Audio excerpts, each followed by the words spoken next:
అంగిఘాతు కవిగతి హంతు సంఘాతని దృఢ నిబిడమీ జగతి అరమురగమై ఎదిగే అవనికిదే అసనిహతి. రెడ్డప్ప వాడు నా మేనల్లుడు.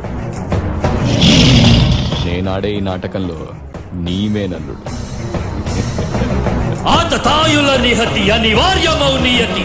చితహస్తి హతమస్తకారిణ కసమకాసియో క్రూరాసి గ్రోసి హుతదాయకం శృణద్రోసి మసిజేయ మహితయం.